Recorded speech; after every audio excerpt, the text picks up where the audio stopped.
আসসালামু আলাইকুম প্রিয় দর্শক, অন্য মঞ্চের আলাপ চাইতে আপনাদের সকলকে আমন্ত্রণ জানাচ্ছি। আপনাকে অসংখ্য ধন্যবাদ। যারা শুনছেন তাদেরকে আমার সালাম, আসসালামু আলাইকুম। আমি আপনার প্রশ্নের উত্তরে বলতে চাই, এদেশে আমি স্বাধীনতা বিরোধী শক্তির সবচেয়ে বড় টার্গেট, এবং এটা আমি সবাইকে বলছি, টেলিভিশনে বলেছি, টক শোতে বলেছি, ইউটিউবে বলেছি, লেখায় বলেছি, সাক্ষাৎকারে বলেছি যে স্বাধীনতা বিরোধী শক্তি আমাকে টার্গেট করেছে প্রধান, এবং সেই স্বাধীনতা বিরোধী শক্তির মূল শক্তির নাম হলো জামাত। কাজেই আমার আরো বিড়ম্বনা আমাকে সহ্য করতে হবে, এবং আমি জানি সর্বশেষে সত্যের জয় হবে, এবং আমি একজন মুক্তিযোদ্ধা, মুক্তিযুদ্ধের জয় হবে।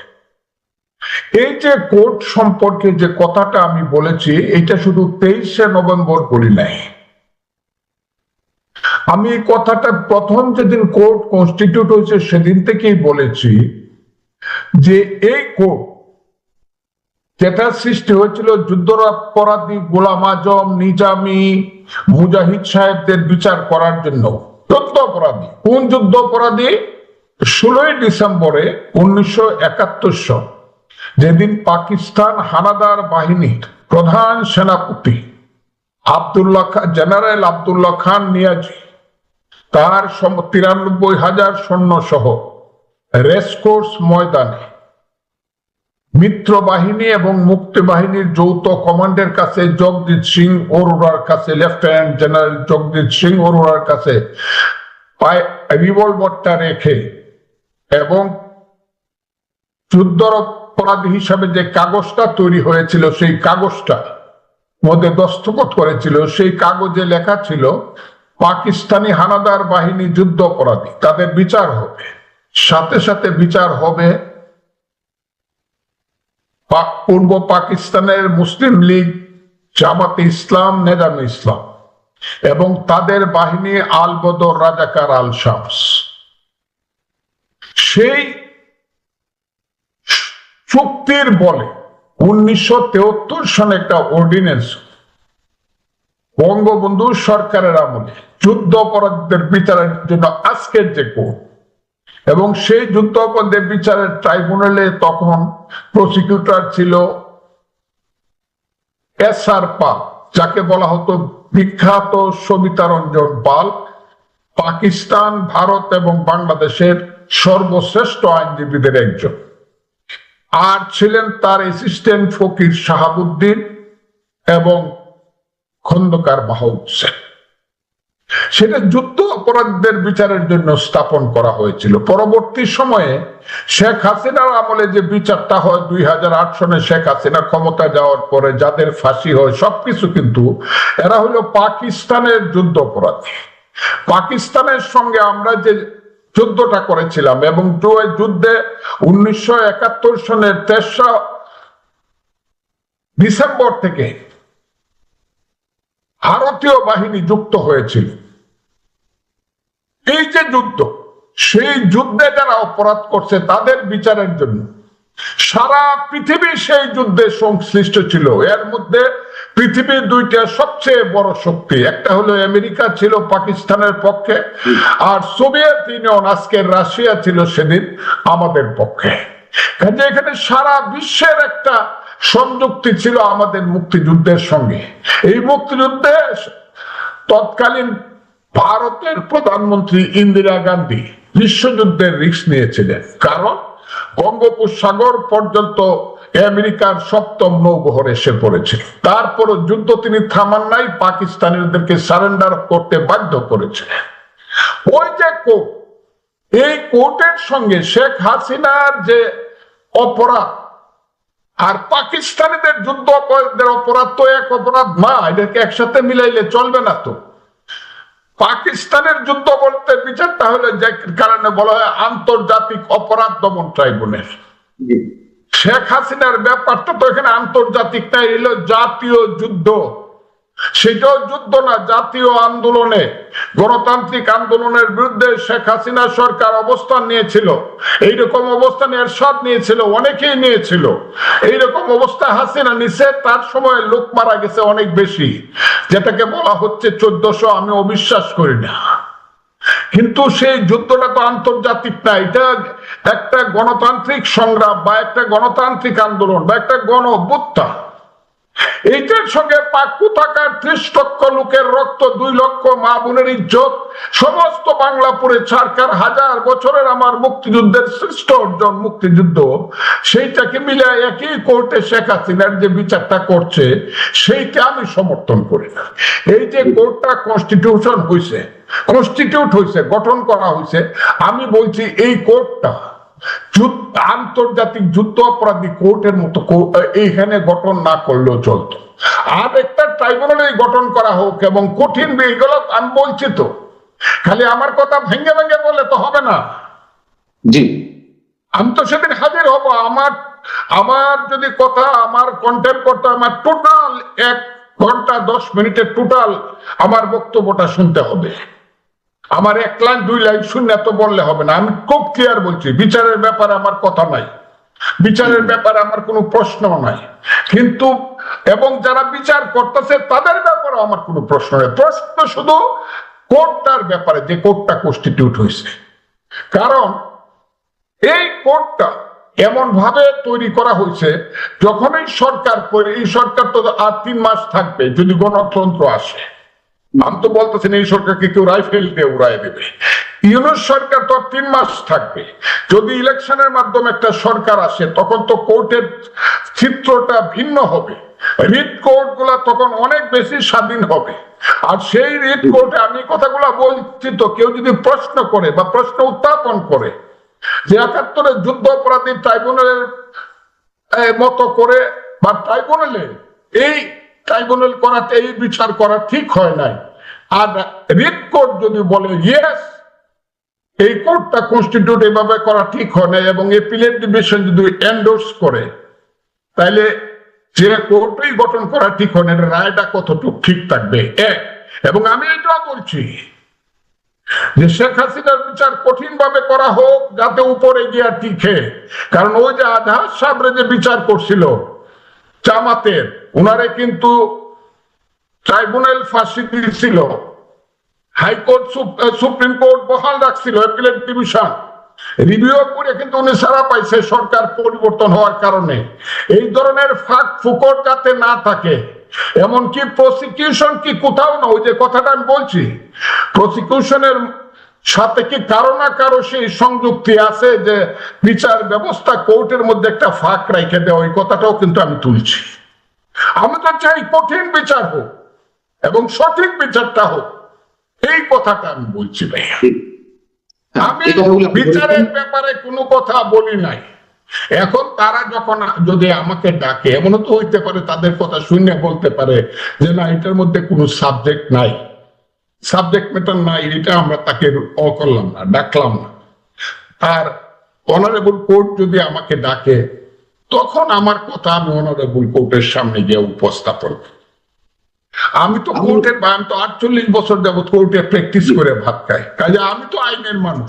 আমি বলছি, আমি বিএনপির নেতা হিসাবে, রাজনীতিবিদ হিসাবে কথা বলছি না, আমি একজন মুক্ত, ওইখানেই বলছি আমি একজন মুক্তিযোদ্ধা হিসাবে, আইনজীবী হিসাবে কথা বলছি।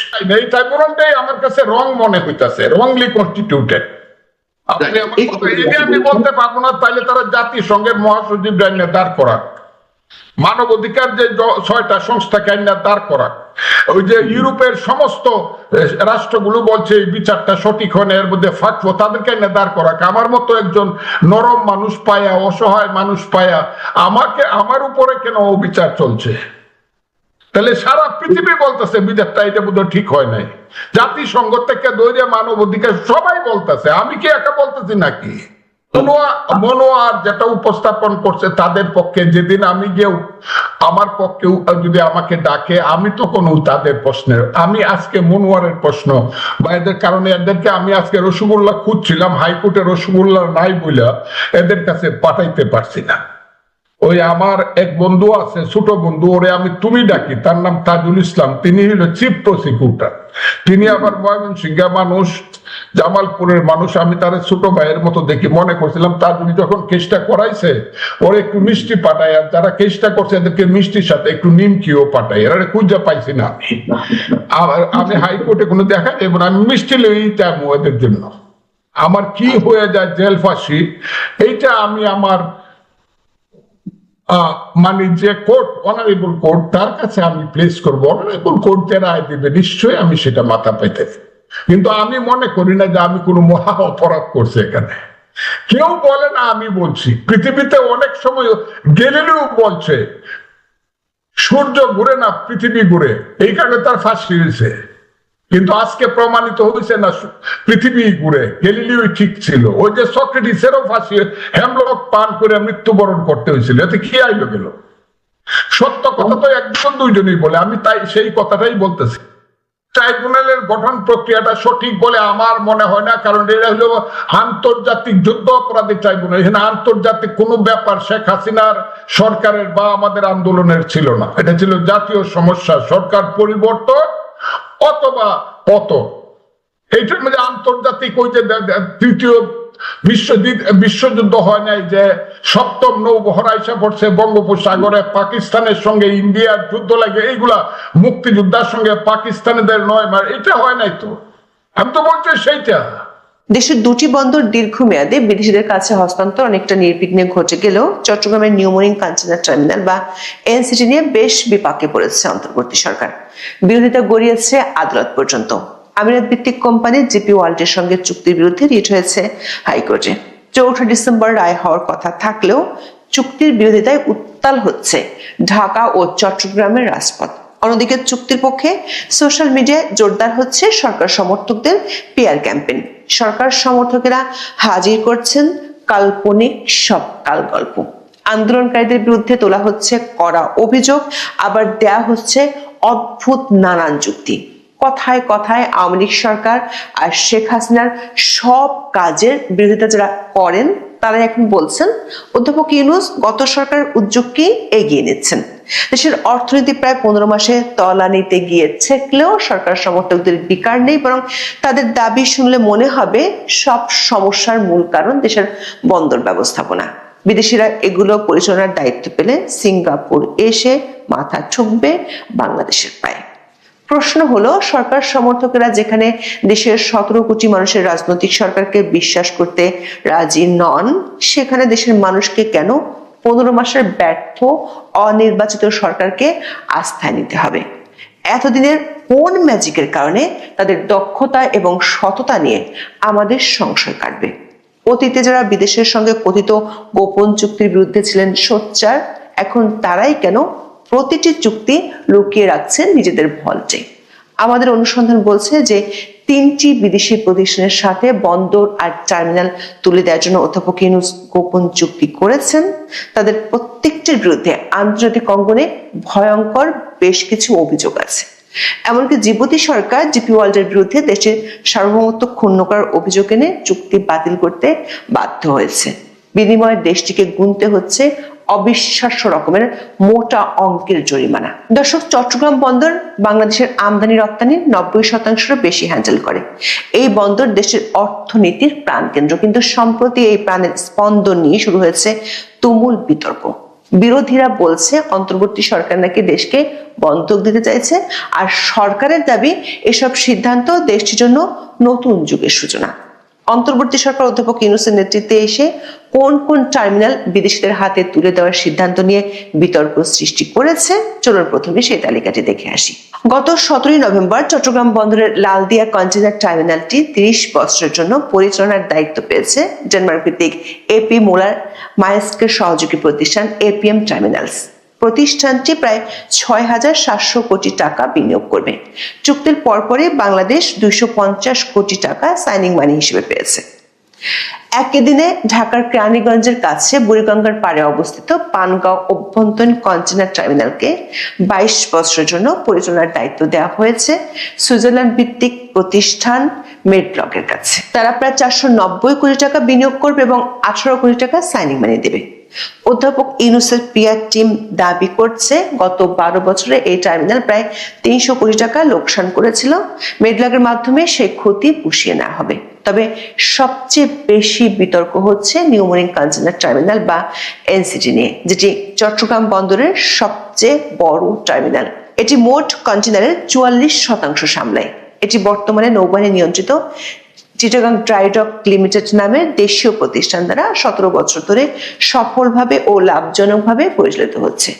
2022-23 অর্থ বছরে এটি থেকে বন্দরের লাভ হয়েছে 574 কোটি টাকা।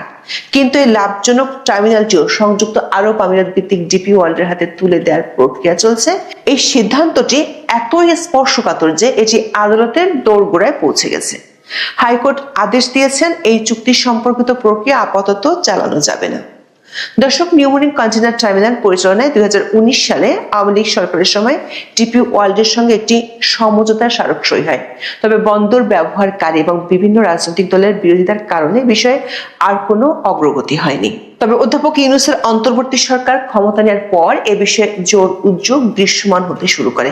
দেশের অন্য আরো কয়েকটি বন্দর বিদেশি ব্যবস্থাপনায় দিতে সরকারের মরিয়া আগ্রহ চোখে পড়ার মতো। এতে করে প্রশ্ন উঠেছে, দেশের প্রতিটি ক্ষেত্রে সংকটের পাহাড় জমে গেলেও বন্দর নিয়ে এত কেন আগ্রহ অন্তর্বর্তী সরকার? আবার চুক্তি করার ক্ষেত্রে প্রচন্ড গোপনীয়তা তৈরি করছে সন্দেহ। ডেইলি স্টার এক নিবন্ধে বলা হয়, বাংলাদেশের গুরুত্বপূর্ণ কন্টেইনার টার্মিনালগুলো পরিচালনার দায়িত্ব বিদেশি কোম্পানির হাতে তুলে দেওয়ার সিদ্ধান্তের পক্ষে বিপক্ষে চলছে জোর আলোচনা। সরকারের সিদ্ধান্ত দক্ষতা বৃদ্ধি ও আধুনিকায়নের সম্ভাবনা তৈরি করলেও স্বচ্ছতার অভাব, জাতীয় নিরাপত্তার ঝুঁকি, অর্থনৈতিক সার্বভৌমত্বের প্রশ্ন এবং দেশীয় প্রতিষ্ঠানের সক্ষমতা নিয়ে গভীর উদ্বেগ সৃষ্টি করেছে।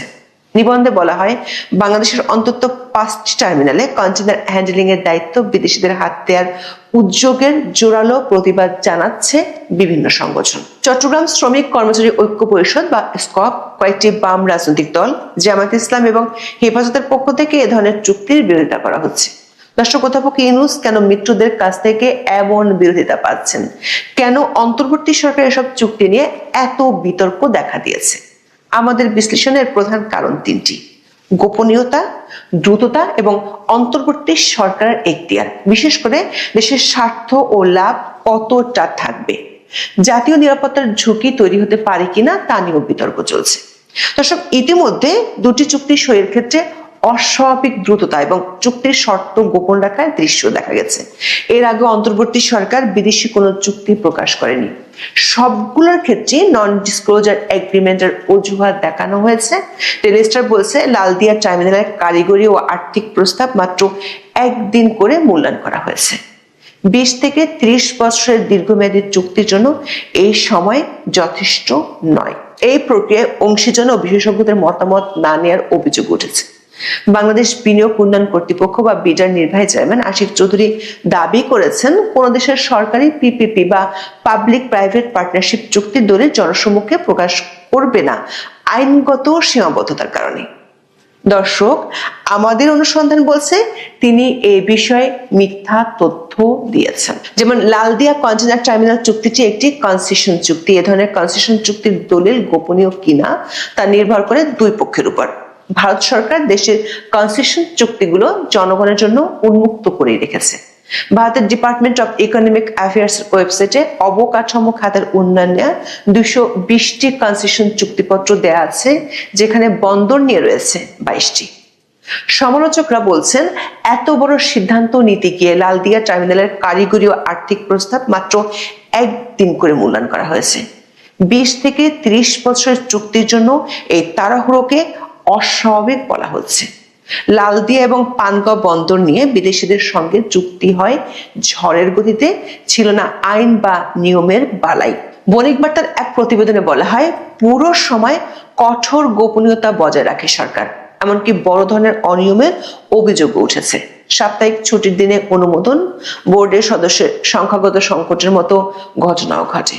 চট্টগ্রাম বন্দর কর্তৃপক্ষ একই দিনে তাড়াহুড়ো করে দুটি চুক্তির সিদ্ধান্ত চূড়ান্ত করে। দীর্ঘমেয়াদী কনসেশন চুক্তি নেগোসিয়েশন ও চূড়ান্ত দলিল তৈরির বিষয়ে মূল্যায়ন কমিটির বেশিরভাগ সদস্য জানতেন না। বন্দর আর টার্মিনাল নিয়ে বিতর্কের আরেকটি গুরুত্বপূর্ণ দিক হলো একটি অনির্বাচিত অন্তর্বর্তী সরকার এত দীর্ঘমেয়াদী এবং কৌশলগত সিদ্ধান্ত নিতে পারে কিনা, বিশেষ করে জাতীয় নিরাপত্তা ও সার্বভৌমত্বের মতো এত গুরুত্বপূর্ণ ও স্পর্শকাতর ইস্যু যেখানে জড়িয়ে আছে। সংবাদ মাধ্যমগুলো বলছে বন্দর পরিচালনাকে সাধারণ কোনো বিনিয়োগ হিসেবে দেখা হয় না। ডিপি ওয়ার্ল্ডের মতো বিদেশি সংস্থার হাতে নিউমোরিং টার্মিনাল দেওয়া হলে তা জাতীয় নিরাপত্তা ও ভূ রাজনৈতিক ঝুঁকি তৈরি করতে পারে বলে উদ্বেগ রয়েছে। চট্টগ্রামের নিউমোরিং কন্টেইনার টার্মিনাল দেশীয় প্রতিষ্ঠানের মাধ্যমে 17 বছর ধরে সফল ও লাভজনকভাবে পরিচালিত হচ্ছে। এটি নির্ধারিত সক্ষমতার চেয়েও বেশি কন্টেইনার হ্যান্ডেল করছে।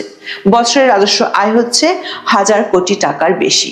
এরপরও সেটি কেন বিদেশি প্রতিষ্ঠানের হাতে তুলে দেওয়া হচ্ছে সেই প্রশ্ন জোরালো হয়ে উঠেছে। বিএনপি সহ অনেক রাজনৈতিক দল ও সংগঠন প্রশ্ন তুলেছে, নির্বাচনের ঠিক আগে তাড়াহুড়ো করে একটি অন্তর্বর্তী সরকার দীর্ঘমেয়াদে এত বড় কৌশলগত সিদ্ধান্ত নেওয়ার এখতিয়ার রাখে না। কারণ অন্তর্বর্তী সরকার শুধু দৈনন্দিন কার্যক্রম চালাবে। সংবিধানের 106 ধারার অধীনে সুপ্রিম কোর্টের অভিমত এমনটাই ছিল। বিষয়টি আদালত পর্যন্ত গড়িয়েছে। ডিপি ওয়ার্ল্ডের সঙ্গে চুক্তির প্রক্রিয়ার বৈধতা নিয়ে হাইকোর্টে রিট করেন বাংলাদেশের যুব অর্থনীতিবিদ ফোরামের সভাপতি মির্জা ওয়ালিদ হোসেন। এ মামলায় 4 ডিসেম্বর রায় দিবে হাইকোর্ট।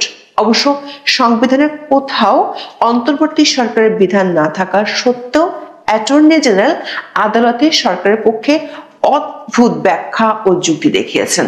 তার দাবি, নির্বাচিত সরকার যাই করতে পারে অন্তর্বর্তী সরকারও তাই করতে পারে। তবে সম্প্রতি সরকার এসব অদ্ভুত যুক্তিতে কাজ হচ্ছে না দেখে সরকার সমর্থকরা অনলাইনে নতুন নতুন বেশ কিছু যুক্তি দাঁড় করাচ্ছেন।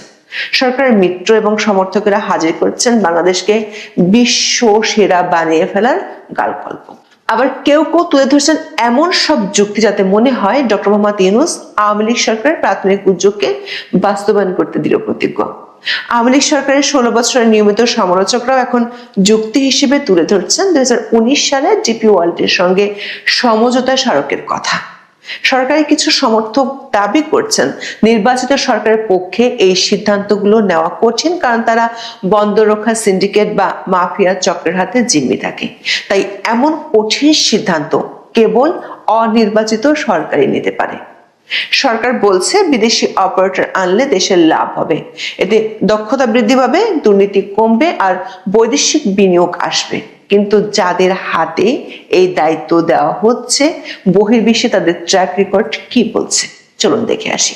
কাদের হাতে ছেড়ে দেওয়া হচ্ছে বাংলাদেশের বন্দরগুলোকে? এপিএম টার্মিনালস বিশ্বের 60টিরও বেশি টার্মিনাল পরিচালনা করে। এটি বিশ্বের শীর্ষতম অপারেটরের মধ্যে গণ্য। তবে এর বিরুদ্ধে আছে বিস্তর অভিযোগ। 2016 সালে গুয়াতেমালায় একটি ঘুষ কাণ্ডে জড়িয়ে এই কোম্পানিকে $60 মিলিয়ন জরিমানা বা সেটেলমেন্ট ফি দিতে হয়েছিল।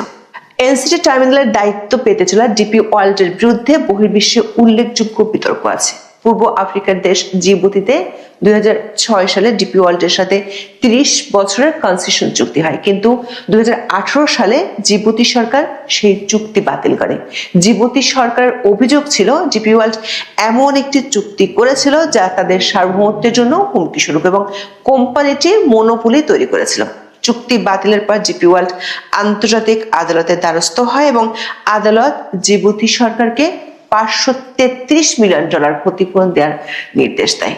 এই উদাহরণ মনে করিয়ে দেয় দুর্বল চুক্তির কারণে ভবিষ্যতে আন্তর্জাতিক আদালতে বিরোধ হলে বাংলাদেশকে বড় অঙ্কের ক্ষতিপূরণ দিতে হতে পারে। ডিপি ওয়ার্ল্ড সহ আরব আমিরাতের সংস্থাগুলোর বিরুদ্ধে মিডিয়া রিপোর্টে শ্রমিক অধিকার লঙ্ঘন এবং পরিবেশগত উদ্বেগের অভিযোগ উঠেছে। এমনকি 80টিরও বেশি দেশে ডিপি ওয়ার্ল্ডের বিরুদ্ধে স্যাংশন আরোপের ডাক হয়েছে। পানগাঁও টার্মিনালের দায়িত্ব পাওয়া মেডলক হলো এমএসসি গ্রুপের শাখা। ইউরোপীয় পার্লামেন্টের নথি অনুযায়ী 2016 সালে তুরস্কের শ্রমিক ইউনিয়ন করার চেষ্টা করায় মেডলক 130 শ্রমিককে বরখাস্ত করেছিল এবং নিরাপত্তা বাহিনী দিয়ে প্রতিবাদ দমন করা হয়েছিল। শ্রমিক অধিকার সংক্রান্ত এই ঘটনাটি উদ্বেগের জন্ম দিতে পারে। সারসংক্ষেপে এসব কোম্পানিকে গ্লোবাল বেস্ট বলা হলেও তাদের ইতিহাস দেখলে বোঝা যায় লাভ যেমন আছে তেমনি ঘুষ, ক্ষতিপূরণ এবং শ্রম নীতির প্রশ্ন আছে। এসব বিতর্ক আর ভবিষ্যৎ বিপদের আশঙ্কার মধ্যে সরকার দেখাচ্ছে স্বপ্ন, বলছে গাড়িটা বাংলাদেশের, ড্রাইভারটা বিদেশি। কিন্তু দর্শক, 30 বছরের জন্য আপনার লাভজনক গাড়িটা যদি এমন একজন ড্রাইভারের হাতে তুলে দেন যার নামে ঘুষ, চুক্তি লঙ্ঘন এবং শ্রমিক নিপীড়নের অভিযোগ আছে, এবং ড্রাইভার যদি আপনাকে অর্ধেক মাইলেজ গোপন রাখতে বলে, তাহলে আপনি কি নিশ্চিন্তে থাকতে পারবেন? জিবুতির ক্ষেত্রে যেমনটা দেখা গেছে, ভুল চুক্তি হলে ক্ষতিপূরণ বাবদ অর্ধেক মাইলেজ নয় বরং পুরো ট্যাঙ্কটাই খালি হয়ে যেতে পারে। সরকার সমর্থকরা বিদেশিদের হাতে বন্দর তুলে দিতে সাবেক সরকারের জয়গান গাইতেও ছাড়ছে না। কঠিন সিদ্ধান্ত কেবল অনির্বাচিত সরকার নিতে পারে, এমন বার্তাও তারা দিচ্ছেন। প্রশ্ন হলো, চট্টগ্রাম বন্দর হস্তান্তর হয়ে গেলে কি বাংলাদেশের সব দুরূহ সমস্যার সমাধান হয়ে যাবে? যদি সেটি না হয়ে থাকে, তাহলে সরকার সমর্থকদের ফর্মুলা অনুসারে দেশের জন্য অনির্বাচিত সরকার থাকাই সবচেয়ে ভালো। মানে তারা প্রফেসর ইউনূসকে আরো 5 বছর, 10 বছর কিংবা 50 বছর চান। বন্দরকে সামনে রেখে এমন পিআর ক্যাম্পেইনের মাধ্যমে কি সেই প্রেসক্রিপশনে দেওয়া হচ্ছে? ব্যাংকের লকারে আমার কোনো স্বর্ণ নেই, যেহেতু ওরা বলছে এগুলো আমার, তাহলে পড়ে যাওয়া করাইল বস্তিবাসীদের প্রয়োজনে সেগুলো দিয়ে দেওয়া হোক। বাণীতে শেখ হাসিনা। এমন একটা কিউ কার্ড বা ফেসবুকে পোস্টার খুবই ভাইরাল হয়েছে। তবে এই বক্তব্যটা কি সরাসরি শেখ হাসিনা দিয়েছেন নাকি আওয়ামী লীগের নেতাকর্মীরা এটাকে পোস্ট করেছেন? এই জায়গাতে একটু প্রশ্ন আছে। যাই হোক, তারপরেও এই লকারে পাওয়া 832 ভরি স্বর্ণ নিয়ে বাংলাদেশ যখন উত্তাল, গতকালকের লিডিং নিউজে 24 ঘন্টার মধ্যেই দুদকের যিনি মহাপরিচালক আছেন তিনি দিলেন আবার ভিন্ন তথ্য। অর্থাৎ শেখ হাসিনার নামে যে একক লকার, সেইখানে কি ছিল আর 832 ভরি স্বর্ণ, এটা কি শুধুমাত্র একক শেখ হাসিনার নাকি শেখ পরিবারের?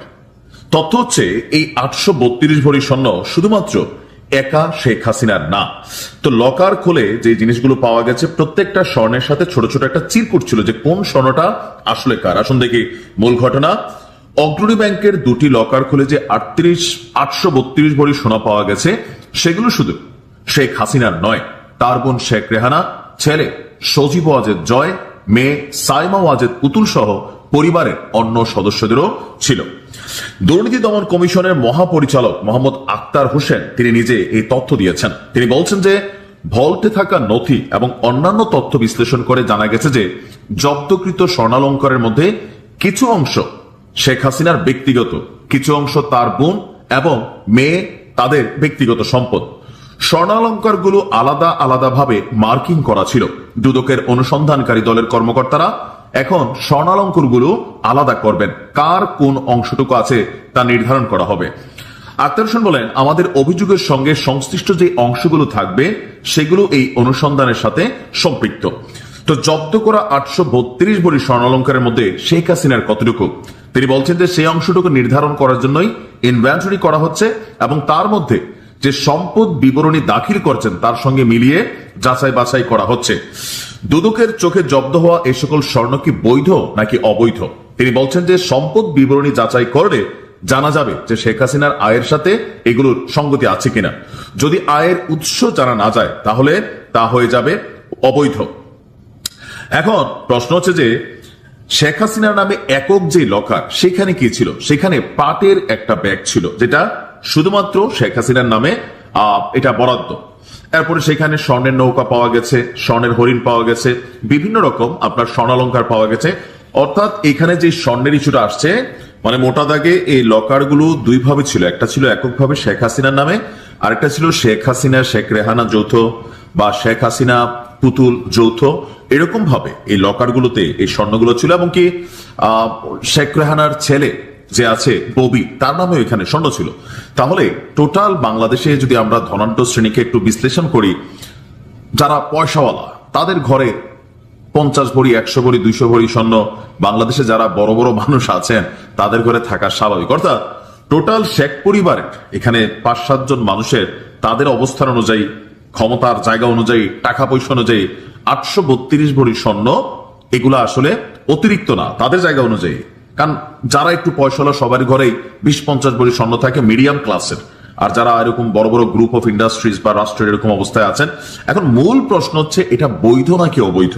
এটা থাকতেই পারে স্বর্ণ, কিন্তু এটা শেখ হাসিনা ওই যে রিক্ত আমি নিঃস্ব আমি তিনি একটা বক্তব্য দিয়েছিলেন, সেটা নিয়ে আসলে ফোকাস করা হচ্ছে যে রিক্ত আমি নিঃস্ব আমি হওয়ার পরে ওনার 832 ভরি স্বর্ণালঙ্কার, তাহলে যদি ধনী হইতেন ওনার কত ভরি থাকতো। এখন এখানে যেটা নিয়ে ইনভেস্টিগেশন হচ্ছে সেটা হচ্ছে শেখ হাসিনার সর্বশেষ যেই জাতীয় নির্বাচন হয়েছে, দ্বাদশ জাতীয় নির্বাচন, সেখানে তার সম্পদের হলফনামায় কত টাকা পয়সা দেখিয়েছেন। এখন তিনি যদি সেখানে কয়েক কোটি টাকা দেখিয়ে থাকেন তাহলে ওইটার সাথে এই স্বর্ণটা সামঞ্জস্য হয়ে যাবে। বা সেইখানে যদি তিনি টাকা পয়সার পরিমাণ কম দেখান তাহলে এই লকারের স্বর্ণগুলো নিয়ে ভেজালে পড়বেন। ভিডিওর প্রথমে যে বক্তব্যটা দিয়েছি যে লকারে থাকা স্বর্ণগুলো আমার নয়, কেউ কেউ মনে করছেন যে এটা বর্তমান সরকার একটা স্ক্রিপ্ট সাজিয়ে শেখ হাসিনাকে বদনাম করার জন্য আপনার এই ধরনের কাহিনী করেছেন। এটা কিন্তু আওয়ামী লীগের নেতাকর্মীদের ধারণা। আপনি দেখবেন কমেন্টে লিখছে যে ফারুকের স্ক্রিপ্ট, প্রমুখের স্ক্রিপ্ট বানাইতে সময় লাগছে, স্বর্ণগুলো অর্ডার দিয়া। তো শেখ হাসিনার জায়গা থেকে যে বক্তব্যটা আসছে এটা তার অথেন্টিক বক্তব্য নাকি আওয়ামী লীগের আমি জানি না, নাকি ফেসবুকে প্রচার প্রচারণা দেওয়া হয়েছে যে করাইল বস্তিবাসীকে দিয়ে দেওয়া হোক। এখন শেখ হাসিনা যদি নিজের মুখে বলেন যে হ্যাঁ আমার কোনো লকারে স্বর্ণ নাই, যেহেতু এগুলো আমার নামে আসছে দিয়া দাও গরিব মানুষে, এটাতে আবার তার জন্য একটা হিরোইজম অবস্থান কিন্তু তৈরি হচ্ছে। এখন সোশ্যাল মিডিয়াতে আসা যে তথ্যগুলা বা গণমাধ্যমে আসে, রাতারাতি তথ্যগুলা বদলাই যায়। অদূর ভবিষ্যতে 2-4-10 বছর পরে হয়তো আমরা এরকমও শুনবো যে এটা নিয়ে একটা ষড়যন্ত্র ছিল শেখ হাসিনাকে ফাঁসানোর জন্য। যদি সরকার কখনো পরিবর্তন হয়, আওয়ামী লীগের সুদিন